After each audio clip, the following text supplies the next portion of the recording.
tous les dimanches, un nouveau message, et puis on en retient un tout petit bout, et puis on continue. Et de temps en temps, c'est juste bon de se dire, c'est quoi que Dieu nous a dit dans le mois qui vient de passer. Donc on est le 5e dimanche du mois de septembre. Et j'aimerais juste faire un petit résumé, un petit rappel rapide de qui et qu'est-ce qui a été dit dans ce mois de septembre. Au début, c'était ma maman, Mado, qui a parlé. Et puis elle a parlé de la destinée qu'il y avait sur nos vies, de la destinée qu'il y a sur cette église, et puis du combat que l'on doit mener et des déclarations qu'on doit faire pour rentrer dans cette destinée. Ensuite, j'ai dit, on a eu Ben Fitzgerald qui nous a parlé de l'importance de partager l'évangile. Ça fait partie pleinement de notre vie de croyant. Et il nous a encouragés à prier, à intercéder pour des gens autour de nous qui ne connaissent encore pas Dieu. Ensuite, on a eu Jean-Luc qui nous a parlé de l'importance de rebâtir l'autel de Dieu dans nos vies pour que le feu puisse venir et nous toucher. Remettre Dieu au centre. Il a pris cette image d'Élie avec les prophètes de Baal qui a construit un autel et qui a demandé au feu de Dieu de descendre. Et de dire, mais est-ce qu'on est prêt à remettre Dieu au centre de nos vies pour que ce feu puisse descendre? Et dimanche passé, c'était Bruno, c'est peut-être celui qu'on se souvient encore le mieux, qui a parlé d'être le sel et la lumière du monde afin de bâtir une ville qui brille sur une montagne. Quand je refaisais le point de ces différents messages, je me disais, mais c'est intéressant de voir comme il y a deux axes. Il y a cet axe d'aller, d'être le sel et la lumière, d'amener l'évangile, et en même temps, il y a cet axe de dire, on veut remettre Dieu au centre, et on doit remettre Dieu au centre de nos vies pour pouvoir pleinement marcher dans cette destinée que Dieu a pour nous. Je crois que Dieu désire que nos cœurs soient connectés au sien. On a chanté ça ce matin, qu'on puisse vivre au rythme, contre le cœur de Dieu. Et je crois que Dieu désire que nous soyons connectés au cœur de Dieu, que notre vie, que tout ce qu'on fait puisse être connecté à ce cœur de Dieu. Ce matin, j'ai envie de parler de la crainte de l'Éternel. Alors quand on parle de ça, il y a des cheveux qui se dressent sur la tête, il y a différentes réactions qui peuvent se passer en nous. C'est pas très grave. Mais je crois que Dieu veut remettre à sa juste place cette notion de crainte de l'Éternel. Si on veut vivre réellement une vie de disciple, alors je crois qu'on doit vivre dans la crainte de l'Éternel. Et j'aimerais expliquer ce matin ce que c'est que la crainte de l'Éternel, parce qu'on a un peu des problèmes avec ce mot crainte. Déjà, on a un premier problème, c'est que le mot crainte au français, il dit énormément de choses. On a pris plusieurs mots quand on a la traduction de la Bible, de l'hébreu, puis on en a fait un qui est la crainte. Alors j'aimerais reprendre les trois mots qui se retrouvent dans l'hébreu par rapport à la crainte. Le premier, c'est yirah, qui est le respect. Le deuxième, c'est pahad, qui est la peur. Et le troisième, c'est phobos, qui est la terreur. Et je crois que c'est important qu'on redécouvre ce que c'est réellement la crainte de l'Éternel. Je crois que vivre réellement dans la crainte de l'Éternel, c'est mettre Dieu à sa juste place. C'est avoir une attitude de respect et d'honneur pour Dieu parce qu'on sait qui il est et alors on se place dans une juste attitude. La crainte, c'est ce qui nous fait revenir à Dieu, alors que la peur, c'est ce qui nous fait fuir Dieu. Et donc, dans la compréhension de la crainte de l'Éternel, dans la parole de Dieu, c'est cette crainte qui me ramène à Dieu, qui me replace dans ma juste position par rapport à Dieu. C'est jamais dans une attitude de fuir et d'aller se cacher que Dieu a parlé d'avoir la crainte. Mais c'est dans cette attitude de dire, je reviens, je me repositionne avec une juste attitude. Alors on a un deuxième problème avec la crainte de l'Éternel, je crois, c'est qu'on l'a souvent utilisé comme la parole de jugement. Alors on entend un super message sur la grâce et puis quelqu'un vient et dit « mais il faut quand même avoir la crainte de l'Éternel ». Et puis on fait ce contrebalancier entre un côté la grâce et puis l'autre côté vivre sous la crainte de l'Éternel. Puis on croit que la crainte de l'Éternel, c'était juste pour l'ancienne alliance, l'Ancien Testament. Et puis maintenant, il y a la grâce et on est dans une nouvelle étape. Et oui, je crois que c'est le temps de la grâce. Mais j'aimerais dire ceci. Et Paul aux Hébreux, il dit, Dieu est le même hier, aujourd'hui et pour l'éternité. Dieu, il n'a pas changé parce qu'on est dans le temps de la grâce. Dieu reste Dieu. Dieu reste le même. Dieu a ouvert au travers de Jésus un chemin pour que nous puissions accéder à sa présence. Dieu nous a donné une opportunité d'être connectés à lui, de vivre contre son cœur. Mais Dieu reste Dieu. Et cette notion de le respecter, de l'honorer, reste la même. Et j'aimerais vous encourager ce matin à ne pas faire ce contrebalancier, de dire d'un côté il y a la grâce, de l'autre côté il y a la crainte de Dieu, avec une grosse voix. Mais vraiment de faire de ça un tout. Oui, Dieu nous aime. Dieu est amour. Et je crois que c'est une partie de ce pilier qui nous permet de vivre dans cette relation avec lui, c'est son amour. Et de l'autre côté, il y a cette notion de dire je veux le respecter, je veux l'honorer, je veux vivre dans une attitude qui est juste par rapport à cet amour. Et ça, c'est vivre dans une juste crainte de l'Éternel.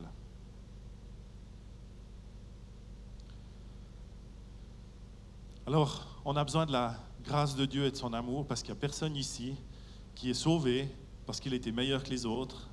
Il n'y a personne ici qui est sauvé parce qu'il a juste bien mené sa vie, fait les bons choix. Le seul chemin qui nous amène dans cette relation avec Dieu, c'est la grâce. C'est l'amour de Dieu qui a donné son Fils. Et je crois qu'on ne doit jamais perdre de vue que si on est dans cette présence de Dieu, c'est parce qu'il nous a fait un cadeau. Un cadeau qu'on n'aurait même pas pu se payer. C'est pour ça que c'est un cadeau et la grâce. Mais je crois que la crainte de l'Éternel, c'est ce qui nous permet de construire une relation profonde avec Dieu. Et Dieu t'a pas seulement sauvé pour que tu sois un jour au paradis, mais il t'a sauvé pour que tu puisses vivre dans cette relation avec lui, que tu puisses vivre contre les battements de son cœur. Alors ce matin, oui, il y a cette notion de grâce, il y a cette notion de salut, mais il y a aussi cette notion où on veut honorer Dieu et vivre réellement une vie de disciple qui est prêt à suivre Christ et puis à lui obéir.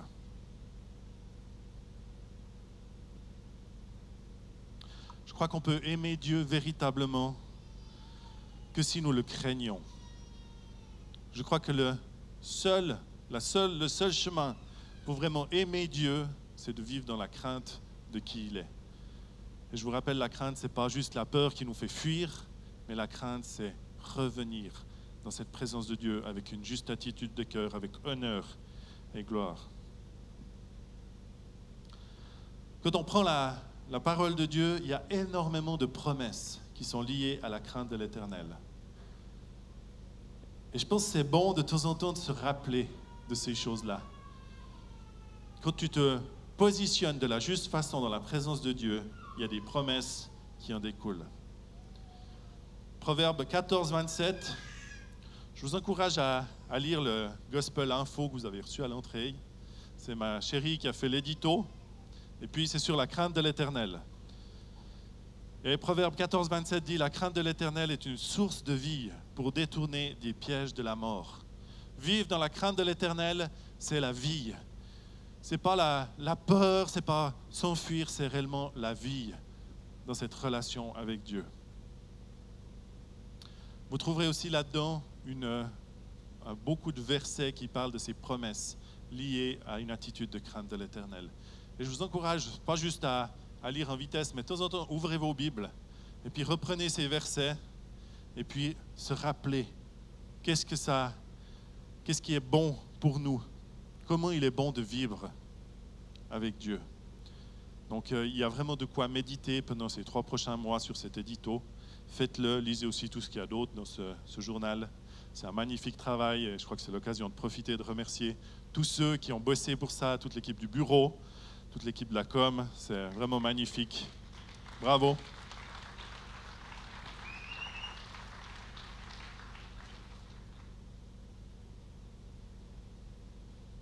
Je crois que si on veut vivre réellement dans cette crainte de l'Éternel, on a besoin de se rappeler de la grandeur de Dieu. Plus grande sera notre compréhension de la grandeur de Dieu, plus grande sera notre capacité de le craindre et de le respecter. Je vais peut-être redire ça une fois.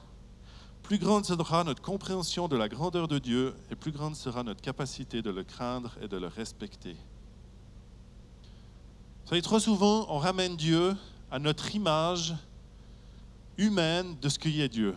Je ne sais pas si vous vous souvenez, il y a peut-être 2-3 ans en arrière, Jérémie Lehman, il avait fait un message sur qui est ton Dieu. Puis il avait dit, on a le choix entre avoir un grand Dieu sous lequel on peut se soumettre et auquel on obéit, ou bien de faire de ce grand Dieu un Dieu de poche, qu'on sort juste quand on en a besoin, et puis à qui on fait une prière vite fait, parce que tout d'un coup on est dans les difficultés.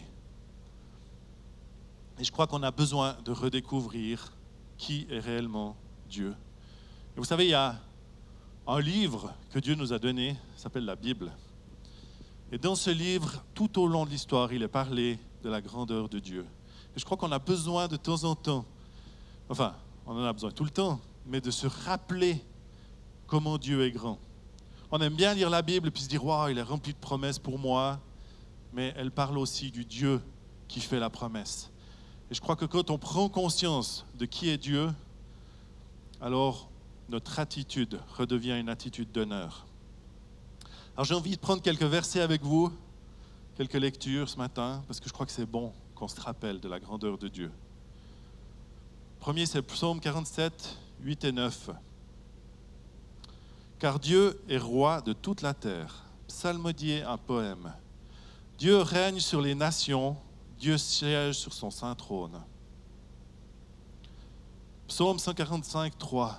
« L'Éternel est grand et très digne de louange. Sa grandeur est insondable. » Psaume 19, verset 2.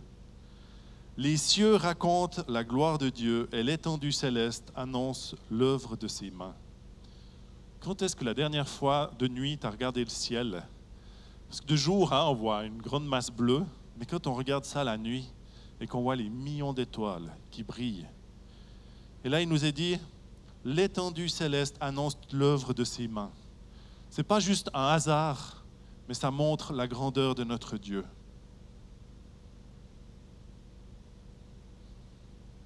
Un Roi 8, 27. « Mais quoi, Dieu habiterait-il véritablement sur la terre? Voici que les cieux et les cieux des cieux ne peuvent te contenir. Combien moins cette maison que je t'ai bâtie. » C'est Salomon qui dit ces paroles. Salomon qui vient de construire un temple qui, d'un point de vue humain, est juste magnifique. Des tonnes d'or, des tonnes de bois précieux, d'argent. Ils ont, pendant 2 générations, rassemblé des biens pour construire un temple pour Dieu juste magnifique.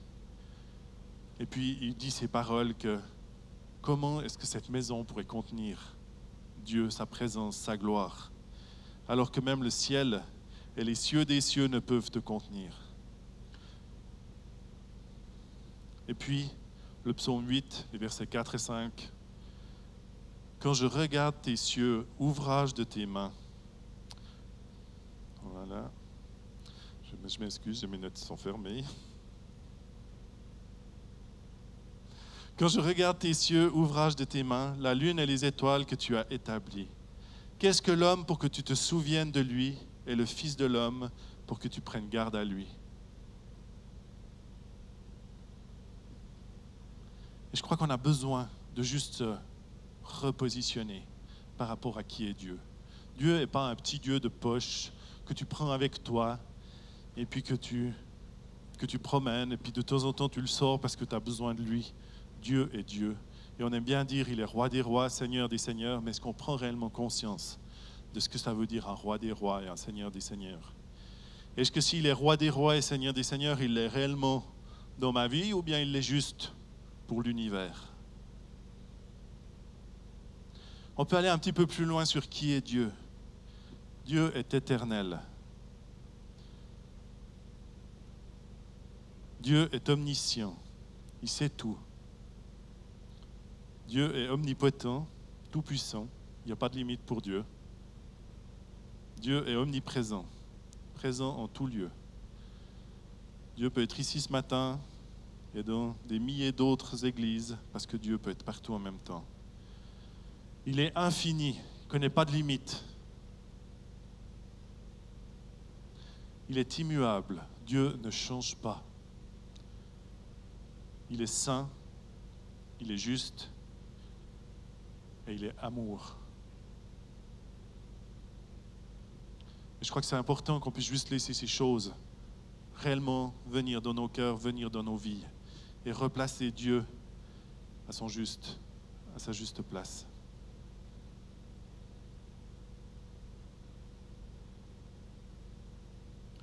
Vous savez, on a tous ce désir, enfin je souhaite qu'on ait tous ce désir de voir plus de la gloire de Dieu, de voir plus de ce déversement de son esprit. Mais je crois aussi que plus la gloire de Dieu est présente, moins tu peux marcher dans le compromis.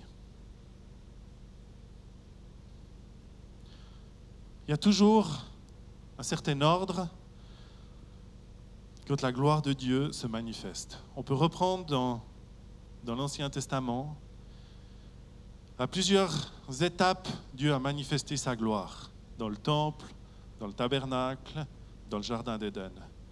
Mais avant de déverser sa gloire, Dieu a toujours mis de l'ordre, a défini comment les choses devaient se passer pour que sa gloire puisse se déverser.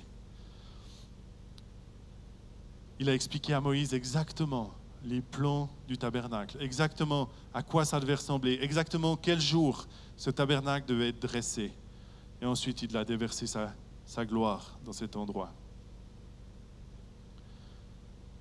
Quand la gloire de Dieu se manifeste, il y a de l'ordre. Alors on me dirait, oui, mais ça c'était dans l'Ancienne Alliance, dans l'Ancien Testament. Alors il y a une histoire dans le Nouveau Testament qu'en général on n'aime pas trop, et puis on la met un peu de côté.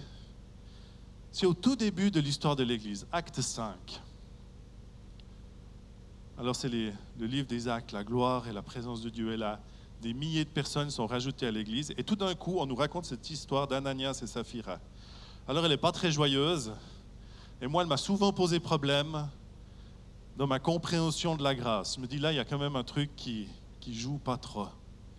Hein, on connaît cette histoire, Ananias et Saphira vont vendre un champ et puis ils vont se mettre d'accord pour cacher une partie de l'argent.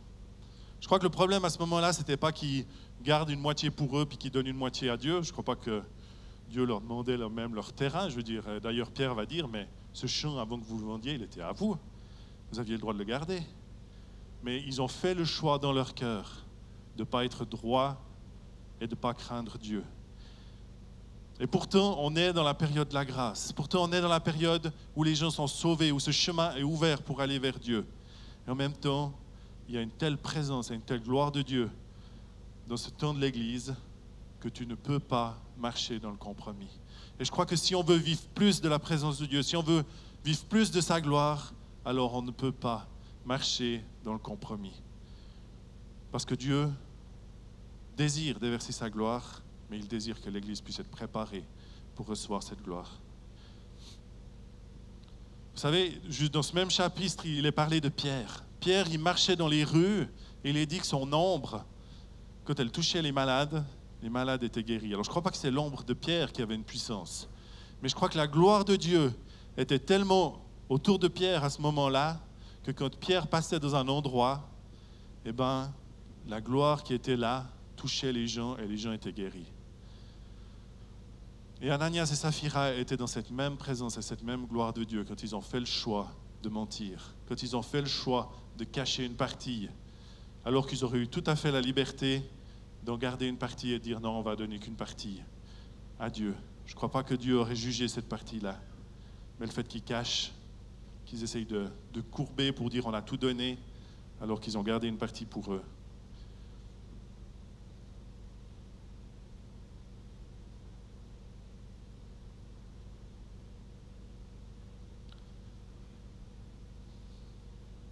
Où est-ce que la gloire de Dieu désire habiter aujourd'hui? On voit dans l'Ancienne Alliance, c'était le tabernacle, c'était le temple. Et puis au tout début, Dieu a mis son souffle sa présence dans l'homme, Adam et Ève.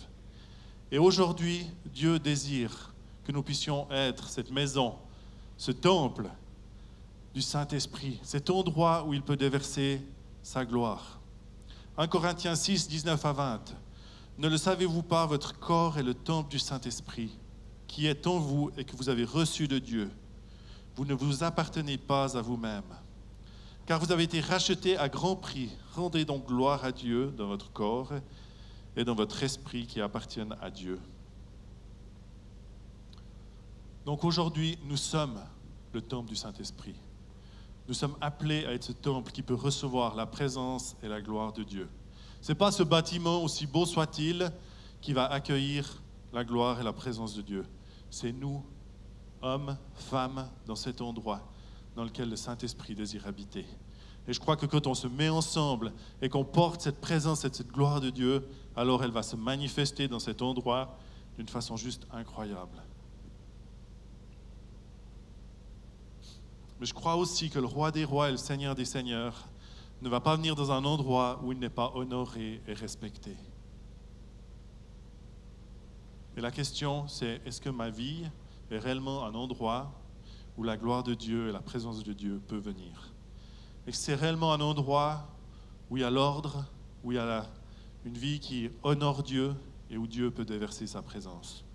Ou bien j'ai un petit peu un pied de chaque côté, puis d'un côté, oui, j'aime bien la présence de Dieu, mais d'un autre côté, j'ai envie de continuer à faire un petit peu mes affaires à moi. Je crois que c'est réellement une question pour nous ce matin. Pierre, qui a vécu cette situation de Ananias et Saphira juste devant ses yeux, qui a porté cette gloire de Dieu, va dire dans sa première lettre, chapitre 1, versets 15 à 17, « Au contraire, puisque celui qui vous a appelé est saint, vous aussi soyez saints dans toute votre conduite.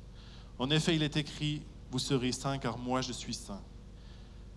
Et si c'est comme à un père que vous faites appel à celui qui juge chacun conformément à sa manière d'agir, sans faire de favoritisme, conduisez-vous avec une crainte respectueuse pendant le temps de votre séjour sur la terre. » Je crois que pendant ce temps où on est appelé à vivre sur cette terre, on est appelé à porter la gloire de Dieu, on est appelé à porter sa présence. On n'est pas juste sauvé et on attend ce grand jour où Dieu va venir nous chercher, mais sur cette terre, on est appelé à vivre et à porter cette présence et cette gloire de Dieu. J'aimerais ce matin, en conclusion, vous poser cette question.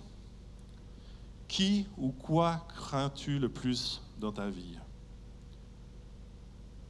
Parce que ce que vous craignez, vous allez le servir. Je crois qu'on peut réfléchir un tout petit moment à ça. Qu'est-ce que tu crains le plus dans ta vie?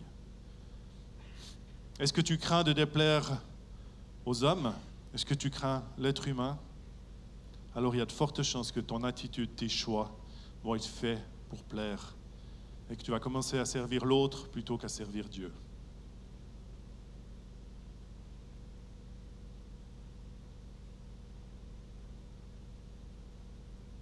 Il y a des gens qui craignent de manquer. Et c'est une réelle crainte dans la vie de certaines personnes. Et alors tu commences à tout faire pour ne pas manquer. Tu commences à chercher des solutions pour que tu ne manques pas. Et tu commences à servir un autre Dieu que Dieu, qui est Mammon. Dieu nous dit dans sa parole de ne pas nous inquiéter du lendemain, de ne pas nous inquiéter de ce qu'on va manger, de ce qu'on va porter. Et j'aimerais vous dire, ce n'est pas que Dieu ne s'intéresse pas à ce que tu vas manger demain et que pour lui, ce n'est pas important que tu aies des habits à te mettre. Non, c'est qu'il désire que ta crainte soit à un autre endroit que dans le fait de manquer. Parce que Dieu sait que si ton souci, c'est d'avoir à manger demain et de pouvoir t'habiller demain, alors tu vas commencer à servir un autre Dieu que lui. Peut-être tu crains pour ta santé. Aujourd'hui, on nous balance quasiment toutes les semaines un nouveau truc qui peut être porteur, amener le cancer dans nos vies, amener telle maladie, telle chose. Si tu manges ça, tu risques ça. Si tu fais pas assez de sport, tu risques ceci. Et alors gentiment, cette crainte pour notre corps, pour notre santé, peut commencer à prendre la place de Dieu. Et nouveau, une fois de plus, c'est pas que c'est mauvais de bien manger, c'est pas que c'est mauvais de faire du sport, mais c'est qu'est-ce que tu crains le plus dans ta vie. Parce que, je le redis encore une fois, ce que tu crains, tu vas le servir. Et Dieu désire que notre crainte, notre respect, notre honneur soit pour lui en premier lieu. J'aimerais vous inviter à juste fermer vos yeux et à pouvoir méditer un tout petit moment sur qu'est-ce qui réellement est la crainte. Et puis ne faites pas ça avec la crainte de votre conjoint ou avec la crainte de déplaire à l'autre, mais faites ceci avec la crainte de l'Éternel. Et dire où est-ce que dans ma vie, il y a des choses que j'ai craint plus que Dieu.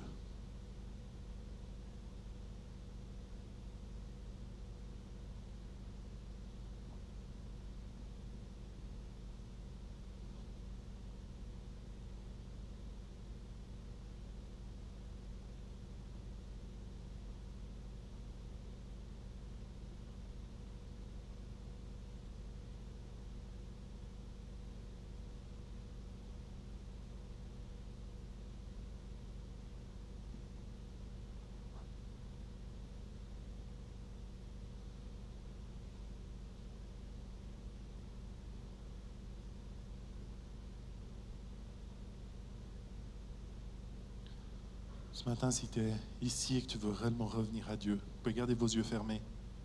J'aimerais juste t'inviter là où tu es, à te lever. Si tu veux faire ce choix de dire, je veux grandir dans cette crainte de l'Éternel, je veux le replacer au juste endroit dans ma vie. Alors là où tu es, tu peux te lever. Si tu prends conscience qu'à certains niveaux, tu as pris à la légère les choses qui étaient saintes, les choses qui étaient vraiment de Dieu, je crois que c'est le temps de revenir. Ce matin, il a déjà été parlé de cette attitude de repentance, mais je crois que maintenant, c'est le temps où Dieu appelle ton cœur. Si le Saint-Esprit te convainc ce matin, si le Saint-Esprit te parle, alors regarde pas à la personne qui est à côté de toi. Ne regarde pas à avoir peur de ce que l'autre va penser, mais réponds à ce que Dieu te dit ce matin. Et tu peux simplement, là où tu es, te lever, faire cette démarche pour dire, oui Seigneur, je veux marcher dans cette crainte. Je veux grandir dans cette attitude de crainte. Je crois qu'il n'y a personne qui peut dire, je suis arrivé, mais si tu veux aller plus loin, si tu veux développer cette crainte de l'Éternel dans ta vie, alors là où tu es, je t'invite à te lever.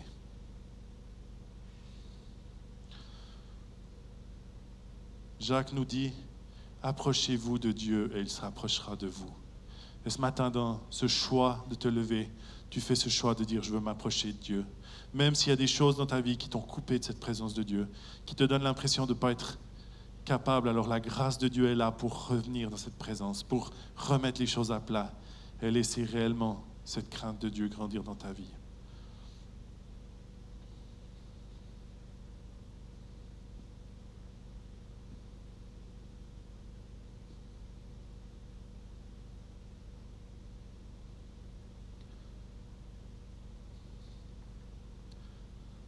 Je crois que s'il y a encore des personnes qui sentent Dieu qui frappe à leur cœur, qui disent je veux remettre Dieu à la juste place dans ma vie, vous pouvez encore vous lever, c'est pas trop tard.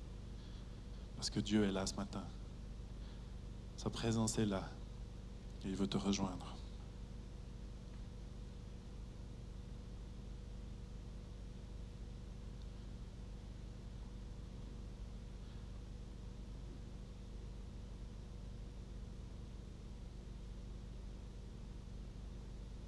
Seigneur, je veux te remettre chaque personne qui s'est levée ce matin, Seigneur. Tu vois leur cœur, Seigneur, tu vois leur désir de pouvoir marcher, Seigneur, dans ce chemin que tu as prévu pour eux, avec un cœur droit, avec un cœur juste. Et merci, Seigneur, ce matin, parce que tu ne viens pas pour nous accuser, mais tu viens nous faire grâce. Et tu viens nous ouvrir ce chemin où on peut marcher pleinement dans cette crainte, dans cet honneur, dans cet amour avec toi. Seigneur, je prie qu'il n'y ait personne qui quitte ce lieu, la même chose, Seigneur, mais qu'on puisse quitter cet endroit avec ce désir, Seigneur, de marcher dans ton chemin, marcher dans cette crainte de l'Éternel. Et Seigneur, que nos cœurs puissent toujours plus être connectés au tien. Que nos cœurs, Seigneur, puissent réellement battre au rythme des battements de ton cœur, Seigneur. Et que quand on échoue, que quand on loupe le but, on puisse être prompt à s'humilier, à demander pardon et à revenir dans cette présence. Parce que c'est là que tu nous veux, Seigneur, dans cette attitude de t'honorer et de te respecter pour qui tu es. Tu nous as fait un tel cadeau, Seigneur, de nous accueillir dans ta présence. Et en retour, Seigneur, on veut te donner la gloire et l'honneur qui t'est dû. Amen. J'aimerais vous inviter, si c'est un sujet que vous avez envie de creuser plus, John Bevere a écrit le livre « La crainte de l'Éternel ». C'est un livre qui m'a énormément inspiré. Et je n'ai donné que quelques petites bribes ce matin.